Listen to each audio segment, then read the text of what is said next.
you don't use something, it's kind of a negative impression in many ways.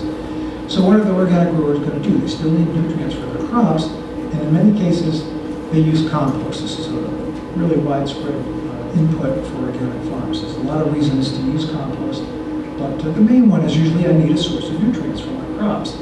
Once you put compost on, though, you start to see a number of other benefits happening in your system. Compost is well known to improve soil structure. So if you've got a soil that's compacted or heavy clay soil, compost does a wonderful job for that. And as you improve soil structure, you probably reduce root diseases, you get more water into the soil, you reduce erosion. Compost itself can suppress certain pathogens. There's a particular microbial change that can go on with it. If we have less diseases, we probably use less pesticides, and use less pesticides to get to water. So there's a whole cascade of benefits. If we're not using ammonia-based fertilizers, we're not going to acidify our soil. That's a typical outcome of commercial fertilizers. So when we don't acidify the soil, we don't need to put lime on the soil. And lime is a CO2 forming practice, and therefore we have less greenhouse gas emissions because we're not having to do that. So there's another little side benefit. Compost increases the water holding capacity. So if you're water limited, that's probably good. Or just you can stretch out between your irrigation cycles, have less stress on the plants, you can get a benefit there.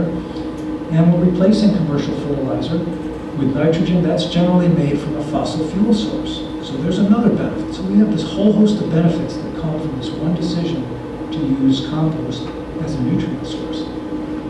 But organic agriculture, in many cases, is a more expensive system, and that's why folks feel they need to get a premium price. The problem is, if you're talking sustainability, you don't control price in agriculture very often, and the price of organic foods goes up and down. And we're seeing this in apples right now. We had a huge increase in production last year of organic apples. This year, the cost is probably below, the price is below the cost of production. So organic in and of itself does not guarantee that you're going to be economically viable, and that's a big issue. Organic production, organic, as I mentioned earlier, now is actually spelled out in federal law. We have the National Organic Program that explicitly says what organic production means and what we must do to meet that standard and to call a new product organic. But there's a number of principles that people are typically going to be using. And whether you're certified or not, you're basically using an organic management system if you're following these kinds of principles. To use the term legally in your marketing, you must be certified, unless you come under an exemption for small growers. But the way it's defined by federal law, it is essentially a truth in labeling law. The National Organic Program is housed in the Agricultural Marketing Service. That's where it's at in the United States Department of Agriculture. It's all about you're making a claim as to how this was produced, and that consumer who's buying it and potentially paying more wants some guarantee that that is true. Now, it doesn't guarantee there's no erosion on the farm. It doesn't guarantee they didn't use pesticides, because there's lots of organic pesticides. It doesn't guarantee that there's no synthetic pesticide residues on the food, because they're allowed up to 5% of the EPA tolerance. So there's a whole host of things in the organic rule that aren't guaranteed on the product. What's guaranteed is the process of how it was grown. That's what the organic label guarantees. So that's when we come to sustainability, it may or may not be hitting all those items that we want. That's not part of the organic process on every single item. So I think as we start to look at organic, the standards as they're written are a combination of a number of things. There's some science in there, but there's a lot of tradition. What were organic growers using before we had the federal rule? Many of those things got folded into the rule, whether or not they made a lot of scientific sense. There's certainly been politics now in the formation of the rule, and there's got to be pragmatism, because if you write a rule that you can't enforce, it's worthless. And that's why a lot of the early organic certification was based on materials. Did you use a natural material or synthetic? That's a yes/no question. Did you improve your soil quality? That's a great question. That's a very difficult question to answer. And that's one of the tensions in organic certification. So I'd like to point out that we've got two different ways you can approach organic. I talk about organic with the little o, which is using these principles, all the kinds of things, the biological principles, taking care of the soil, but but maybe not getting so hung up in the details of certification.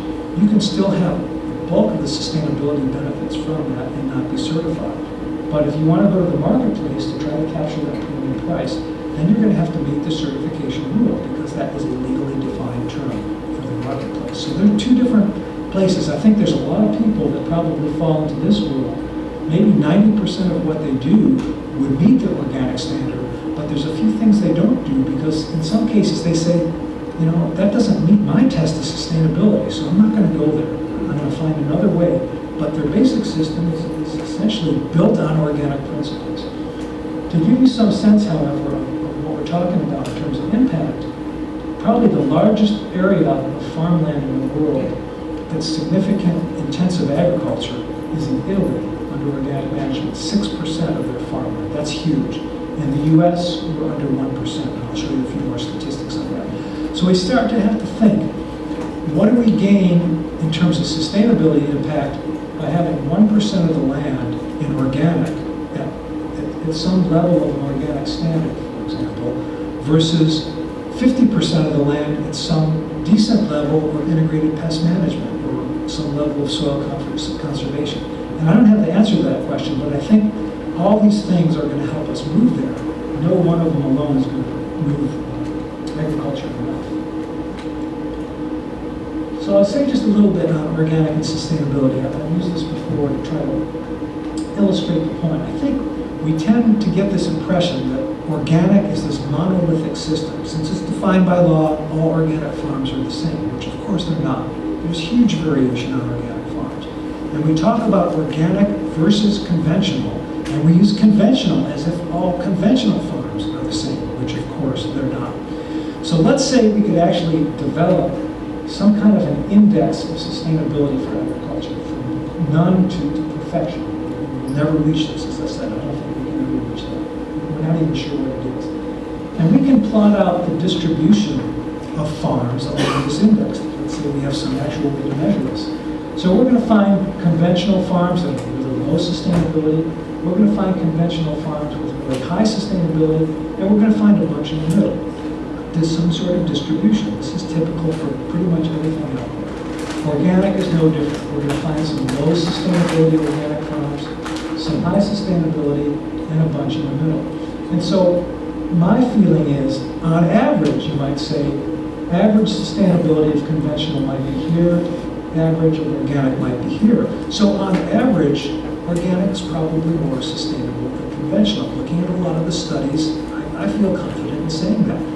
But if I go pick two farms out there, I don't know which ones I'm picking. I could pick an organic farm here, and I can pick a conventional farm here to compare it to, and conclude that, oh, organic is way more sustainable. Or, by accident or by intent, I could pick an organic farm here, and a conventional farm out here, and reach the opposite conclusion. So a lot of the studies that have been done of these comparisons are often single farm studies like this that don't take into account this tremendous amount of variability. And from that, everyone concludes organic's the best or organic is no good, depending on what you're trying to do. So I think that's one way to look at this. We're really talking about probabilities here in many cases.